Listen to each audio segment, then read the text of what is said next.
Have you ever used a Therasage one? It's a company that makes these mats. I really love the company because they're very high quality. You've got to be very careful where you are sourcing a lot of these things. My husband broke his back and his neck 10 months ago. Yeah. And he lied on that mat every single day for an hour. He healed in record time. You would never know in a million years that he had a broken neck or That's broken awesome. back. And it's insane.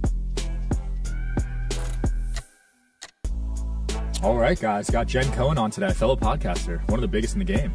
Yeah, well, listen, you're not doing too bad yourself. I'm trying. Yeah. I'm trying to keep up with you, Sean, really. Yeah. It's a new era with these clips. Oh my God. Your clips, though, your content creation is like next level. I love it. And I see why now. This is a great space. You have to be, because everyone's attention span is so short. That full podcasts are hard to promote these days. It's so hard. Like I just said before we started that I need some tips from you in terms of like technology, because you are like supposed to be the whiz in technology. So. That's how I made my money. Yeah. Yeah. Crypto, though, right? Crypto. Yeah. You ever get into crypto? Not really, but a little. Everything I have done, I just lost my money. So Dang. Yeah. So you know what? I've learned to kind of not dabble in things I know nothing about. That's how I get myself in trouble. Yeah. Right. I went against my better judgment because I got basically pressured / bullied into doing it. And I lost whatever I put into it. Damn, what'd you buy? Which coin? I don't even remember. I think I gave it to like a financial advisor to do some stuff for me. I don't know if it was crypto. It was definitely like Bitcoin, all that. Like, I don't even understand the entire umbrella of all this stuff. I know I lost a lot of money, though. Dang. Whatever I put in, I lost. It's good advice, though, in general, because every time I've dabbled, invested in restaurants, Forex, weird stuff, I've lost it, too. Well, that's the thing, right? Like, you should be kind of like, I feel like a lot of times people put their energy, their money, their effort into areas they know nothing about. And that's when they get really killed. Yeah. So like one of my big strategies or philosophies in life is to stick to what I know and do it really well. And that way, I mean, you up the game for your possibility of like not losing your shirt. And that's what I do. Right. So how did you find out what you were really good at? I think a lot of trial and error. How does anybody find out, right? I think it's kind of trial and error and self-awareness. I think it's super important for people to have a little bit of self-awareness, actually a lot of self-awareness, and then kind of lean into what you're really good at as opposed to just what your passion is. I think that's a big mistake. Mm-hmm. And for you, it's fitness and podcasting, right? Yeah. You know what? Fitness was actually the opposite. Fitness to me was my passion. It was a hobby. And I did lean into it, and I learned a lot about it. But like anything, I actually ended up burning out in fitness. Oh, wow. So like anything, right? Like you can burn out in anything. And so what I did was I learned early on how to pivot and change. So I knew what I was good at through fitness. It taught me a lot of life lessons that I was able to apply to whatever I wanted. So it taught me a lot of what it meant to be disciplined, about patience, about practice, all of these major like foundational life skills that really works in any area of your life and no matter what you do, right? So if you want to be successful in anything, you have to have discipline. You have to be patient. You have to have strong work ethic. Yeah. Like in the fitness space as well, like it's consistency over time, right? Like anything that you want to be good at requires consistency over time. A lot of people my generation struggle with the patience. Yeah. Oh my God.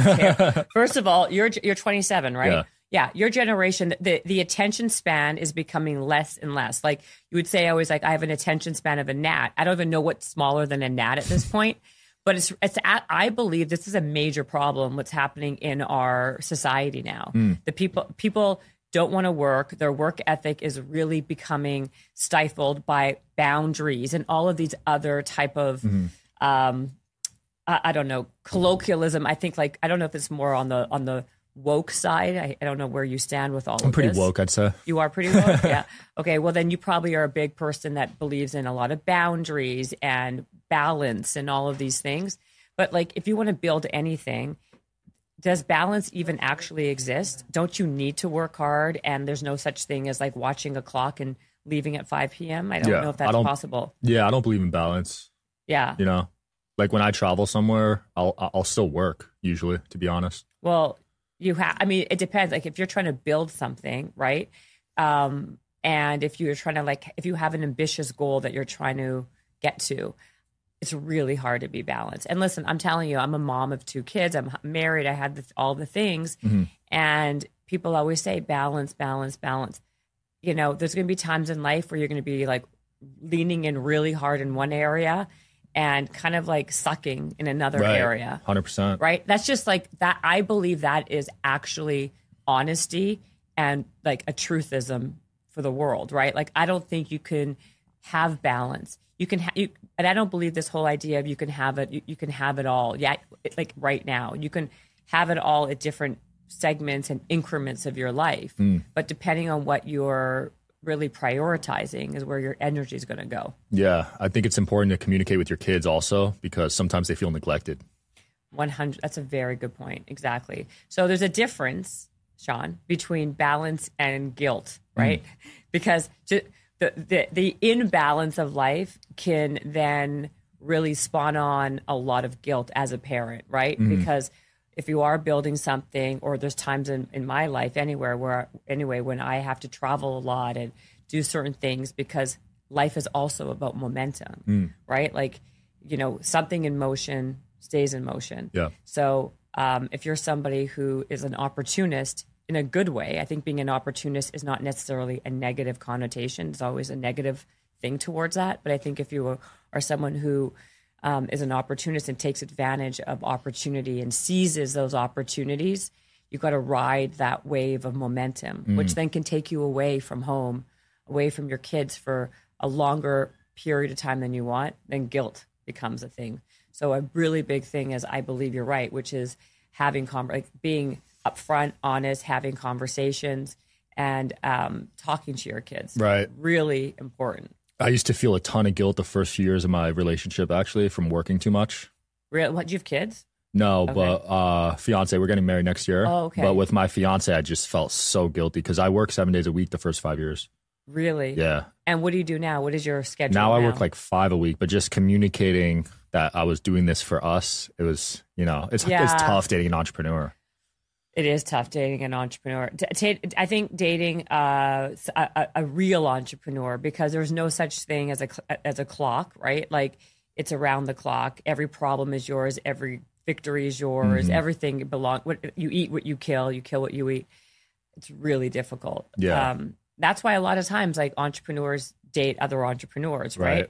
And then you both are doing the grind, which is, by the way, not the greatest thing for other reasons, right? Nice to have some kind of ebb and flow in the relationship. But yeah, that was our biggest argument though for years. I can imagine. Because I felt like I was doing it for us, but she wanted physical time, affection. So what did you do? We had to compromise eventually. Once I built up a safety net financially, then I could take some more time off. So what does she do? She helps with the podcast now. Oh, she does? Yeah, okay. But originally she was in med school. She's going to become a doctor. So. And now she's not doing that? She didn't do it. She didn't like it. Oh, she didn't like it. Okay, Yeah. It wasn't because of your schedule or your business. Okay. Plus the debt and the time. She would have had to dedicate 10 years. Oh, I know. Of her prime years to pursuing that path. So. And but she didn't like did she not like just the schedule, or did she not like what she was learning? And did she not think the actual curriculum was for her? Yeah, I think both, because we're very holistic actually, and what they teach in med school is not that. No, it's Western. It's a very different thing. Yeah, and it's crazy because I grew up really respecting doctors and trusting all their advice, but now I'm complete opposite. Really? I'm totally Eastern and holistic now. So give me an example. I won't I used to be on Xanax. Right. I would never take that again. So how did you wean yourself off, and what are you taking instead? Well, that was terrible. I actually had a seizure coming off of that and almost died. So I was on that for 2 months in college. Literally, the doctor gave it to me the first day I met him. I said I had anxiety, and that's how easy it was. Totally. But now I just fix my deficiencies. So I'll get a blood test every year, fix my deficiencies, and I don't need any antidepressants or anxiety medication. Well, first of all, the best antidepressant on the planet is, I'm sure you've heard this before, it's exercise, right? It's the best way to change your mood in 2 seconds, right? Sweating, changing your environment, getting your endorphins go. Best thing you can do. Do you exercise? Yeah, so that's probably a big part of the reason I had it, because I wasn't at the time. But now I sauna 3 times a week, play basketball twice a week. And wow, so you did a whole lifestyle shift. Yeah, I haven't had a panic attack since maybe 4 years ago. I used to get them all the time. See, what's so horrible to me, and I hear this all the time, is the first thing doctors go to is, how can I Band-Aid this problem? Like, and also there's no way to actually even like check to see if someone's even legitimately has depression or has clinically whatever anxiety. It's just like someone can just walk in and be like, hey, I have ADD, and then the doctor will just prescribe Adderall or whatever it is, right? Yeah. And then, by the way, kids are like selling it to other students because it's like a whole business. It's a huge market. Yep. But I think that I don't know. I find that to be just not just horrible in terms of like getting kids at an early age addicted to something like that. Like, but it's just so irresponsible in every way. Like, you are fine now. Like you said, you just like changed your lifestyle, and now you're you're fine. I'm way healthier. Feel better. I'm not relying on medication. See, what's so gross is the doctor didn't even give you that as an alternative to start with. They should have, you know what I mean? Like, and he didn't say any side effects when I was getting it. Isn't that crazy? Yeah, he just gave me it. And he probably also gave you like quite a big dose. It was pretty big, and you have to take more and more as you get, yeah. So I was up to like a big amount within a couple months. Were you taking anything else, or is that the only thing you were taking? And he gave me clonazepam. Really? I think he started on that and Xanax. Yeah, I was taking both. It was crazy. Weren't you just like a walking zombie? Dude, I had no emotion. I literally blacked out for a month. I don't remember a month of college. Wow. Yeah. And were your friends on the same type of cocktail? They were mostly on Adderall because they were studying, but I didn't care about school, so I wasn't on Adderall. Did you do well in school at all? Hell no. No, I was busy working. See, you're basically confirming my hypothesis in life, which is, academics can really only get you so far if you want to be like a doctor, like your fiance or a lawyer, but like real life gets you way, like being super bold and kind of having grit and tenacity will get you way further every time. Absolutely. Have you talked to your kids about this? Because their friends probably want to go to college, right? Absolutely. Listen, don't get me wrong. Do I think college has a lot of great benefits? It does. And do I want my kids to go to college? Absolutely. The socialization you get from college it's unbeatable. Just your network, how you learn to think in different ways. But I think if you can like give it a 1-2 punch with tenacity, grit, boldness, all those things, then we're now we're talking, right? But if you're only somebody who's solely studying the academics, yes, like I said, if you want to be an accountant, a doctor, a lawyer, all the power to you. That's the path.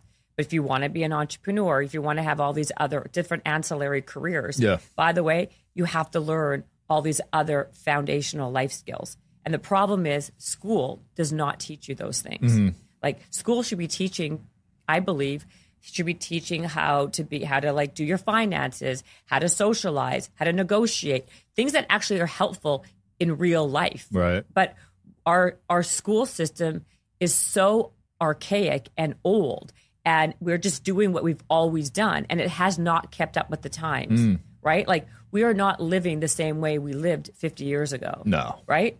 Not even 30 years ago. In fact, not even like 15 years ago. That was before the iPhone, Before the iPhone. Before what social media started in 2015-ish? Yeah, I was in high school, 14, 15. Right. And that has been one of the biggest juggernauts of our time. Life is not the same ever since. And by the way, for good and a lot of bad. Yeah. Right? A lot of bad. So all these life skills that we learned when I was small, we're not getting that. We're not playing outside as much. We're not socializing as much. We're not dating as much. We're not having sex as much. Everything that was kind of helping us basically mold and become like a productive adult has now declined in every area because of social media. Wow. Yeah. Yeah, the sex stuff is crazy. I think like a third of guys are virgins at 25. Yeah. People are like, guys are not having, like they're not, no one, I guess girls are not having sex anymore. It's unbelievable. Guys would rather watch and because has now like reframed and shifted the neurotransmitters in your brain, having actual sex with someone else, a partner, is actually boring and not that stimulating. Wow. A lot of times for guys because That's they're so used to like next level crazy that they're saying, right? Yeah. On was like ruined dating for the masses. Dang. Yeah. That's crazy. Yeah. I And cut a few years ago. you what? I cut it out. Well, were you like addicted to? Depends on what you mean by addicted, but Okay, what was your hourly consumption daily? I'd say 2 to 3 a week in my high school, college days. 2 to 3 times a week. How many hourly? How many hours? No, like the videos are like 10 minutes. So you would do how many videos would you watch? Just one. Okay. Yeah. But you would do it like consistently, is basically. Yeah, 2 to 3 times a week. Yeah. I mean, listen, this is my point. I mean, I think that this to me is you have to figure out ways to kind of even set timers or clocks or whatever to limit the amount of time that you are scrolling on social media, watching all of these things, because you're becoming not you, but men, women, people are becoming like zombies in real life. Yeah. And unable to communicate and connect and have like have an actual life in real time. Everything is just how many likes, how many comments, how much engagement, and that you're comparing yourself to all these other like, I don't even know what you would call it. People, I guess. Not people, but like no one that you're really looking at is even who they think they're looking Right. at, right? Yeah, you're putting on a show on your Instagram for sure. Yeah, do you know do you know the whole Chris Rock thing about, it's like your sales rep that's out there representing you when you go on a date. Like you put your best foot forward, it's like you're putting your sales rep on. Right. It's the same thing with like social media. You're just putting the highlights of who you are, your life. No one's putting on social media. Like Yeah. they're not. And if they are, it's because it's really good for the algorithm. Right. Either you're Drama. a total train wreck or you're living a beautiful life with a beautiful plane in a beautiful island. It's like there's like there's two sides to it, right? And then everything in between is kind of like wah, wah, no one cares. What do you think of Twitter announcing that is allowed on the platform? I can't believe it. Can you believe it? I was surprised. I mean, are you surprised? Elon Musk is like out of control. I think he wants more users, so I think he's willing to test different things. He just hid likes too. Did you see that? No, I didn't see that. So now when you go on someone's tweet, it still says the likes, but you can't click on it and see who liked it. So the number of likes and engagement has gone up a lot. So he's basically using the Instagram model, the TikTok. Like he's basically turning Twitter into Instagram. Yeah, Instagram, you could hide likes, right? Yeah. Yeah. You can do all that stuff. Listen, it plummeted when he took over, right? And he's going to do whatever he can. He's smart though, obviously. He's going to figure it out, and he's going to probably like surpass even what Instagram is doing. That's my take. That's what I think is going to happen. Maybe not right now, but soon. The full podcast on Twitter get millions of views, actually. Really? Yeah, people are posting their full episodes there, and it's pretty insane. The whole episode? Yeah. All the political episodes get Tucker's getting so many views. It's crazy. Well, so how long are you able to do that on Twitter? There's no limit. So Instagram limits you to like 1:30, right? Yeah. So on Twitter, you could post the whole thing. Like Logan Paul just interviewed Donald Trump, posted the whole episode on Twitter. Already had 5 million views this morning. Really? Yeah, that's more than his YouTube. Holy that's crazy. Yeah, so I'm going to start doing that and see what happens. By the way, I just learned something from you right now. This is why I do. This is why I wanted to come see you and do your podcast. Yeah, you got to be on top of stuff. You are. Listen, it's much easier when you're 27 with no kids and this is what your job is. Like it's easier for a 27-year-old brain to consume and understand and know all of what's happening versus someone like me who does have the kids and has all these things and not like on top of it like that. Yeah. That's why I need to befriend people like you. I love it. How old were you when you had the kids? How old was I? I was like 33. Oh, so you waited. Yeah. Okay. Is that waiting? I guess so. It it is. depends because, I guess that's true. I didn't want to have, I was too busy in my 20s. Do you want to have kids now? Yeah, I was going to ask you, like, what age do you recommend people typically? I would say wait till you're like in your 30s. Okay. Because you want to live, you want to try to get as much accomplished as possible in your 20s, I would think. Listen, there's two different, there's actually different rules of thought here. Some would like to be like a young mom, young dad, and then like then basically have your kids when your kids are older, you're a young parent, right? However, I do believe that you kind of like not stunt, but a lot of the things that a lot of the experiences that you get from your 20s, even in your early 30s, then kind of just don't, you're kind of unable to have them, right? Because you have responsibility, you've got kids. So I would say, if I were you, what I wanted to do is I wanted to kind of be as crazy and as selfish and do as much as I can at that age, because it gives you a lot of ammunition for later on to succeed, to do other things in your 30s and 40s. There's both ways of looking at it. Yeah. Apparently, you've made your decision, though. You want to do it. I was thinking 30.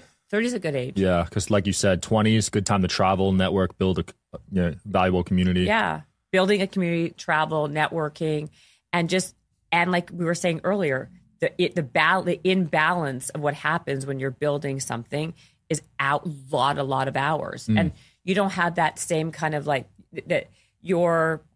I guess your energy is so much bigger and better when you're younger than when you're older. Yeah, that's something I'm trying to prepare for now. I'm getting all these health tests done. Yeah, well, I'm very preventative. Good, you have to be. You have to be, yeah. But it's not just eating properly. It's also of lifestyle. Course eating, lifestyle, sleep is massive. What else are you doing? The sauna, you said? Infrared sauna. I started doing PEMF mats. Yeah. For radiation. How often are you doing that? 2 to 3 times a week.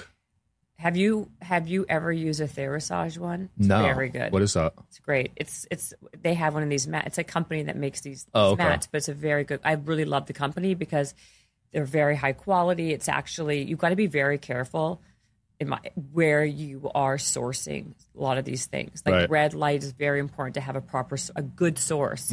So I just like this company. They're called Therasage. And I know I trust I trust the people behind it. I know the quality is exceptional. They have I use their mat. It's very good. Okay, I'll look into that. My husband broke his back and his neck. Holy crap. Yeah, 10 months ago. Yeah. And he lied on that mat every single day for an hour. And I he healed in record time. Dang. Yeah. And is like back to it. You would never know in a million years that he had a broken neck or that's a broken awesome. back. And it's insane. I'm intense. Definitely going to buy one for the house. You could. I'm saying not only the mat, but he actually got himself, they put him on when his injuries for the neck and back were, it's amazing that he walked away alive. Like not even almost, nobody walks away alive from the accident he had. Nobody. In fact, do you remember Christopher Reeves? Superman? Was that the guy? Did he jump off this? No, he fell off a horse. Oh. And he became he became paralyzed. Okay. And now has to he's talking from he's became paralyzed. And the accident my husband had was 10 times as bad. Whoa. Yeah. So nobody walks away from this accident. Holy crap. Unscathed. So he was paralyzed? My husband was not paralyzed. He walked away from the accident. Not only did he walk away from the accident, he walked himself into the emergency room and he took his bike. He flipped over the handlebars. Jeez. Broke his cracked his actually broke his C1 and all his back muscles. And then instead of getting airlifted out of the park that he was in or the mountains that he was in, he then hiked 9 miles by himself with a bike on him and walked himself into the hospital. Oh my gosh. Yeah, insane. And then the first hospital didn't have the machine that he needed. So they went to another emergency room. Nuts. He walked? Yeah, walked himself in.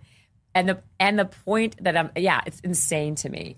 But he got himself, the second he got out of the hospital, they gave him crazy pain meds. He took himself off the pain meds and only did holistic stuff to heal himself. He used tuning forks for sound. Do you know what tuning forks are? I've heard of them. Yeah, for sound. He did Reiki healing. He did wow. this. He lied on he did this PMF mat. He did this red light. Therasage also has an amazing red light. It's called a Tri-Light. It's great. And he healed himself in record time. That's incredible. Yeah, it's crazy. Yeah, I could see that. Yeah, I'm doing that. I'm doing oxygen therapy. I just started that. Where are you doing the hyperbaric? Yeah, that's good. Yeah. Do you find a difference in what? I just started. The reason I'm doing it is because I got a brain scan with Dr. Amen. Oh yeah. Oh, you did? Yeah. Did you? What happened? What did he say? So I had autism, ADHD. I had traumatic brain injury in the front and back of my head and childhood trauma. So he said the oxygen therapy helps with the TBI. So wait a second. Dr. Amen said that you have autism in your brain? It wasn't him. It was Dr. Stephen Storage. They can't diagnose you, but he said based off what he saw, there was a really good chance. Plus, I have a family history of it. Really? What did they see that would connect that to autism? It was specific parts of my brain that were, there was something on the scan that indicated it. Really? Yeah. Wow. Okay. And so what did they say to do besides the hyperbaric chamber? HIIT workout 3 to 4 times a week. Okay. Sauna. There's for detoxification? Yeah. Okay. There's this one thing, I think it's called a Muse. You wear it. It's a neurofeedback machine. I know what that is. So he said to do that. And then a couple supplements for the brain. Which ones did he give you? I was on his site. I bought them both and I've been taking them. I feel better though. Have you ever heard of NAD? Yes, NR? I take that. I take NAD. Yeah. Which one do you take? I don't know. It's in like a pill. I don't know what brand it is. Okay. NR is what you should be taking. NR? NR. Okay. Because NAD, like, again, like anything else, don't be, just because something has the name that you're familiar with doesn't mean it's actually the best grade of something. It's the best source of something. It's just as important, not to over supplement. That's the first thing. People are over supplementing, which sounds to me that you're actually supplementing what you're deficient in and what you actually need, which is so important. But the other thing is to know where the sources of those supplementation or supplements are coming from. Yeah, I'll look into NR. Yeah. Does that help with the brain health or? Yeah, it helps with energy, recovery. And the only people that make NR is a company called True Niagen. Oh, I've heard of them. Yeah. I have some of their products, I think. Well, that's like the reason why they're so good is that's all they make is this NR. They're actually coming out in August with an NRIV, which it's basically pharmaceutical grade. Like, you can go get an NAD IV, right? Do you know about this? Yeah. Okay. They're coming out with this one called NR, which is highly potent pharmaceutical grade. No, it's not, what do you call it? A lot of these things are watered down. It's basically just a potent NR. That's exciting. It is. I really think you could reverse age these days. You can definitely extend it. Yeah. Yeah. Well, I got a test on my biological age. What is it? 21. Yeah, but you're 27. I mean, like, what are you going to get down to, like 4? I mean, it's not that impressive, Like, if it's for someone like me, it's impressive. Yeah. Dave Asprey and Sinclair are 20 years under their chronological age. Have you seen the actual documentation that proves that? I don't know if they publicized it, but Brian Johnson has publicized it, and he's aging at 0.64 every year. He just announced. I know that guy though is doing crazy.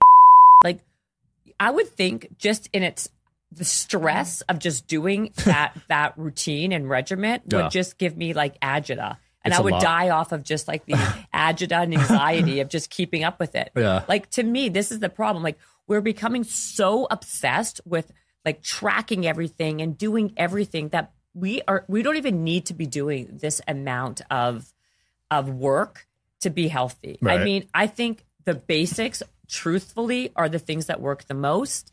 And then you can you're like adding a 0.00001% maybe by doing all these other accoutrements. But we drive ourselves crazy, batshit crazy, by just trying to do what all these influencers and what all these other like longevity experts are telling us to do. Yep. That the stress of that is actually making us more sick physically and mentally. Yeah, there's levels to it. So I sent my blood results to 9 different doctors because I wanted to get different opinions. Okay. And one of them told me to do urine therapy. Oh, is that when you're drinking your own urine? Yeah. Yeah, that's a big one also. Have you done it? I didn't try it, but there's some really interesting studies on it, actually. Really? What does it say? In what world are you going to do that? If I lived in India, probably, because a lot of Indian people do it. Can I tell you something? A lot of like Western civilization people, I bet you Brian Johnson is drinking his own urine. He might have tried it. I wouldn't be surprised if he did it. I'm sure Dave Asprey's doing it. He just made a video about it. Yeah. He just made a video about it. How do you remember all this? I don't know. Are you watching social media all day, all night? I only watch it to find guests. Yeah, but you're retaining everything, a lot of the stuff that you see. Yeah, I am. I've had on 850 guests. I remember everyone's name. Are you serious? Yeah, every single person. So what I find so interesting is this may be an age thing, or maybe you're on a supplement, or I should go see Dr. Amen. But like the truth is, like I see something, and because of my retention from just too much information, in one ear, out the other, and you're actually retaining so much of what you're seeing. Whatever I focus on, I'd say I can retain pretty well. So let's get back to this urine for a second. Yeah. Okay, so you saw that he made a video on it. Okay, great. Is that something like all these things that we're talking about, right? All of these, like all of these different therapies or whatever, urine therapy, whatever you want to call it, unless you do anything all the time consistently, what will it actually do for you? Are you planning on drinking your own pee on a weekly basis? That one hasn't sold me yet, but I am doing the PEMF, oxygen, and red light every week. But that's easy to implement. So to me, that's what I was saying earlier. Like to me, to lie on a mat for whatever, as you're working or when you go to bed, that's like, there's the lift on that is so easy, right? Red light, same thing. Sauna, it feels good. It's great for detoxification. It's all the things. Now we're getting into an area like the urine therapy that is just like, really? Like, do you really need to drink your pee to be healthy? Yeah. You know, like. That's a tough one. You know what they're doing now? Like, if you go to Europe, okay, you will never see what you see on the Western world, right? Like, you're not going to see it. Like, if you go to Europe, you're not going to see a meditation studio on every corner, CrossFit on every corner, sauna room, a salt room. Like you just like have the basics of living your life, right? Like all of these things are so Western people. Like these are things, by the way, I think that we should be doing. We should be living healthfully and doing basic habits daily, regardless of it being a service. The West has just made all of these things like a service, providing service for people to make money. Yeah. And it's become like it's a money grab, right? These are not things that are absolutely necessary and vital to someone's health. Right. It's just a way to make money. That's why it's become $1 trillion industry.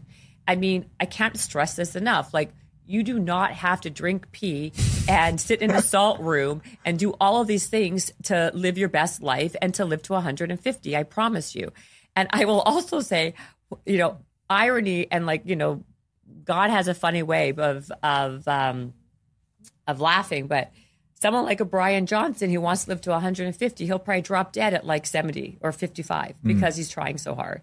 Like, look at the people who, you know, basically smoke crack and smoke 3 packs of cigarettes a day and they're living till 100. Right. Like we don't know what we don't know. The best things if I can just give you what I think we should do, we should get a genetic test to see to see where our baseline is. Right. Yeah. And then from there, you'll also find your deficiencies, you're not whatever, and then supplement on those deficiencies. And then also like use common sense. Common sense isn't that common. I know. But if we like eat well and clean as we can with the 80-20 rule and exercise 4 to 5 times a week with cardio. Yes, I'm sorry to tell people cardio is good and strength training. You know, I think you're like 90% there, you know, then you can add in your sauna and your cold plunge and, you know, all these other accoutrements. Agreed. No, those are not going to keep you healthy if you're not doing all the other things that are important. Yeah, people are focusing on the wrong things for sure. And the number one thing, the biggest epidemic in the world is loneliness, right? That's the number one epidemic. So you could be doing all these other things to be healthy, but yet be alone and have no relationships, no friendships. And guess what? That's the worst thing you can do for your health. I agree, because I've been lonely, and I'm interviewing Brian next month, and I'm actually going to ask him about that because he sleeps alone on purpose. Brian Johnson does. Yeah, because it affects his sleep scores if he sleeps with someone. You know, it's funny that you just mentioned that because, again, he's tracking everything. I'm telling you, he's going to die of the anxiety of just tracking everything. But human touch is way higher on the level of wellness in terms of your personal satiation, your mental health, your emotional health, than having an hour less or more of sleep. I'd rather sleep with someone and have and get all those other endorphins and everything else that comes from that than being alone and living that way. Wouldn't you? Yeah. I know he's getting 100 sleep scores and like, yeah, he's gotten that 4 months straight, but at what cost, right? Yeah, at what cost? Like, is he even having sex? Like, I don't know. I bet he's not having sex. I'm going to ask him. I mean, that's probably going to be my first question to start off things. Listen, I think this also, you've had what, 850 guests on this podcast? Yeah. I've had what, 600? I've had a lot as well. And I think that when you really meet people in person versus what you see online or what you think they are, there's usually a disconnect. Yeah, right? Agreed. A major disconnect. I felt that way with Grant Cardone. Yeah. In what way did you feel in that way? Well, he gets a lot of hate. Yeah, you know I heard he's mean? a nice guy. So nice. Yeah, I was says like that. shocked. So that's funny that because I hear from everybody who actually met him or knows him that he's actually a really like decent, nice person and very friendly and very kind. Right. But yeah, people think it's a douchebag, basically. Yeah. That's why I'm so careful with like going into an interview, trying not to have personal bias of what I've seen online. And a lot of times the people that you think are going to be these amazing and nice and kind and humble and are like the complete opposite of that. That's happened a few times. Right? Yeah. It happens all the time. Yeah. That's why like I never take anything really at what I take it I don't take whatever I see online at value. Same. You know, it's always with a grain of salt. But like I was saying, a lot of these people who are over the top with trying to be healthy and live forever, I meet them in person and I'm like, actually, I feel sorry for them because their life is so it's so myopic and so tunnel vision, and they're forgetting all the fundamentals of what makes people happy. Like at the end of the day, you know what success is? Success is if you're happy. Are you happy?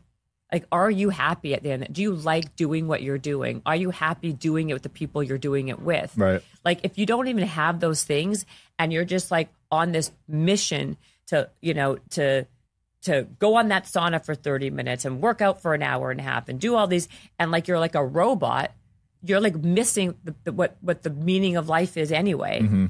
Right? In that way, I think there is something called balance. Absolutely. Right? I think there's where you find balance, or kind of having the wherewithal and the self-awareness to know personal relationships are really important and actually should be superseded and prioritized over a lot of these other things, you know? Super important. When I was depressed, I had no one to talk to. I was alone pretty much, and I had no relationships.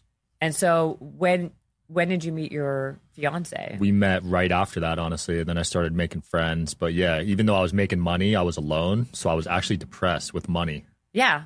Well, that's exactly. Well, just because someone has money doesn't mean that that's going to bring happiness. It's just someone it's money. All money does is exacerbate whoever you are anyway.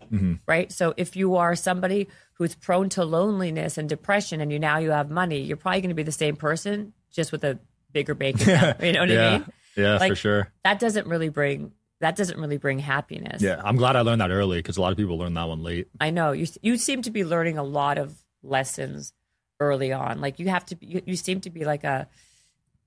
to have like an old soul a little bit. Yeah, I think know? I do. I take something from every guest too, and I implement it right away in my life. That's amazing. Yeah. What are you going to take from this? Probably the PEMF mat. I'm going to buy that when I get home.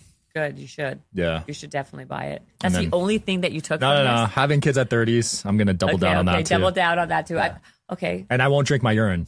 Oh, okay, good. Yeah. Well, listen, you could try drinking your urine. I can promise you it's not going to be as good as having like a cold brew. Right. Yeah, You know? I agree. All right. That was a fun episode. Anything you want to promote or close off with? Yes, I do. I want to promote my book, Bigger, Better, Bolder. And that's basically all. Cool. What's the book about? It's about being bold. It's about asking for what you want in life and not just taking what you get. See, the whole thing I talk about is this: chase what you want, don't just take what you get, because most people acquiesce to what's in front of them and just accept good enough. And so I did a TED Talk that went viral about this idea. It's called the 10% target. And the idea is that you make 10 attempts at whatever you want most. And one of two things happen. Either you get that thing, that opportunity, or another opportunity will present itself that you never even knew existed because you went down that path. And in the process of doing this, you also get much more comfortable with failure, which then helps build your resilience. So that's basically what the book is. It's about really teaching people how to really ask for what they want and to build the courage and the get to become brave enough to put themselves out there and not let their self-doubt stand in the way. Brilliant. We'll link the Amazon below. Thanks so much for coming on. Thank you so much, Sean. Thanks for watching, guys. See you tomorrow.